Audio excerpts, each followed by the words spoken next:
తెలంగాణ రాజకీయాల్లో కాంగ్రెస్ సీనియర్ నేత మురళీధర్ రెడ్డి కీలక వ్యాఖ్యలు చేశారు. సీఎం అయిన తర్వాత రేవంత్ రెడ్డి తెలంగాణ రాష్ట్ర కోసం చాలా కష్టపడుతున్నారని అన్నారు. రాష్ట్రానికి కోట్ల రూపాయల అప్పులు ఉన్నప్పటికీ వాటిని అధిగమించే ప్రయత్నం చేస్తున్నారని తెలిపారు. ప్రజలకు 1,00,000 డబుల్ బెడ్రూమ్ ఇళ్లు అందించే ప్రయత్నం జరుగుతోందని వెల్లడించారు. అయితే ఎమ్మెల్యే పాడి కౌశిక్ రెడ్డి రాజకీయ రచ్చలు లేపుతున్నారని విమర్శించారు. కౌశిక్ రెడ్డి మాట్లాడుతున్న తీరు సరైన పద్ధతి కాదని, ఆయన నేచర్ సరిగ్గా లేదని వ్యాఖ్యానించారు. ప్రభుత్వం చేస్తున్న పనులను ఎందుకు విమర్శిస్తున్నారని ప్రశ్నించారు. రెచ్చగొట్టే మాటలు మాట్లాడడం ఎందుకంటూ నిలదీశారు. అందరూ కష్టపడుతున్నారని, ప్రభుత్వ లక్ష్యాలను సాధించే దిశగా ముందుకు వెళుతున్నారని మురళీధర్ రెడ్డి అన్నారు.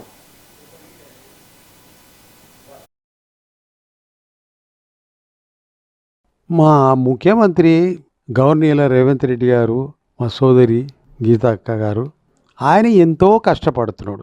మళ్ళీ తర్వాత మా తెలంగాణ సోదరులు అక్కలు చెల్లెలు అందరూ ఆయురారోగ్యంగా ఉండాలని. ఇది ఏంటంటే నేను కూడా టీవీలో చూసిన 2 నిమిషాలు. ఎందుకయ్యా వేరే ఇష్యూ? ఇప్పుడు ప్రజలు ముఖ్యమంత్రి రేవంత్ రెడ్డి కాంగ్రెస్కి ఇచ్చింది. ఆయన పొద్దున్నాక కష్టపడితేనే ఉన్నాడు, సాధిస్తూనే ఉన్నాడు. అక్కడ డబ్బులు లేకుండా ఇచ్చిరి హ్యాండ్ ఓవర్, కోట్ల రూపాయలు అప్పు ఉండే.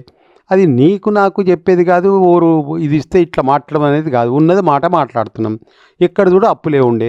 మరి ఆ అప్పులు ఉన్నప్పుడు వాళ్ళు ఏదో కష్టపడి పింగిరెడ్డి శ్రీనివాసరెడ్డి వీళ్ళందరూ రెవెన్యూ కష్టపడుకుంటా పని చేసుకుంటా పోతున్నారు.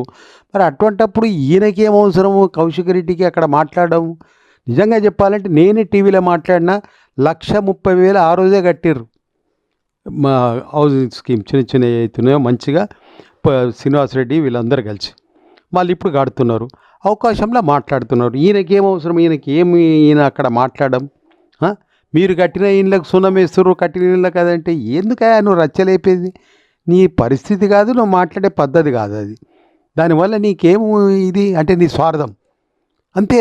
అవసరమే ఉంది అక్కడ నువ్వు మాట్లాడడం ఆ విధంగా. మేము చూస్తున్నాం, అది నీ తప్పది. ఆయన నిజంగా వాళ్ళు కడుతున్నారు, ఎంతోమందికి కట్టుకుంటా పోతున్నారు. అప్పులు కూడా ఎన్నో అయినాయి.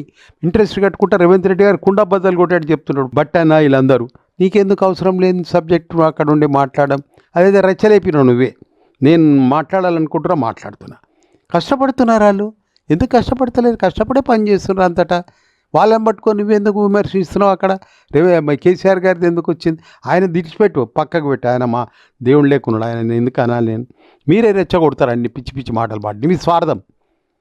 ఆయన శ్రీనివాసరెడ్డి గారు ఉన్నది చెప్తేనే వాళ్ళు. ఇక్కడ మెయిన్ కూడా మాట్లాడకమైంది. మళ్ళా మాట్లాడితేనేను 1,00,000 ఇండ్లు ఆల్రెడీ అయిపోయినాయి. ఇప్పుడు ఇంకా 40,000 ఇండ్లు కూడా తయారు చేస్తూనే ఉన్నారు. ఇళ్ళది క్వశ్చన్ కాదు. కేసీఆర్ సబ్జెక్టు అక్కడ నువ్వెందుకు మాట్లాడుతున్నావు? అది వాళ్ళ పేరు మీద ఇట్లా అమ్ముతున్నట్టు అది వేస్ట్ అయ్యా. అట్లా మాట్లాడి దానివల్ల నీకు ఎందుకు ఇవన్నీ మాట్లాడుతున్నావు? నీ నేచర్ సరిగా లేదనుకుంటా. అట్లా తప్పది. నీకెందుకు? నీ ప్రజలు ఇచ్చిర్రు వీళ్లకు, కాంగ్రెస్ గవర్నమెంట్కు. నువ్వెందుకు మాట్లాడాలి?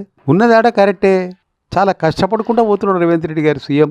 ప్రజలల్లో కూడా ఇప్పుడు కూడా వర్షాలు లేవని కాదు, మంచి పంట పండుతుంది. మీరు జర లోపల పోయి చూడండి. ఎందుకు అనుకుంటున్నారు అట్లా?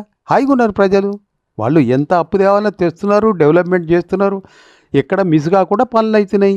నేను కూడా ముట్టిగా మాట్లాడటోని కాదు, నాకు ఉన్నది మాట్లాడుతున్నా. నేను నాకు మాట్లాడాలనుకుంటున్నా, మాట్లాడుతున్నా. చూస్తున్నా కాబట్టి తెలిసింది నాకు. అవసరం లేదు అక్కడ రెచ్చగొట్టే మాటలు అవన్నీ. తప్పు కదా.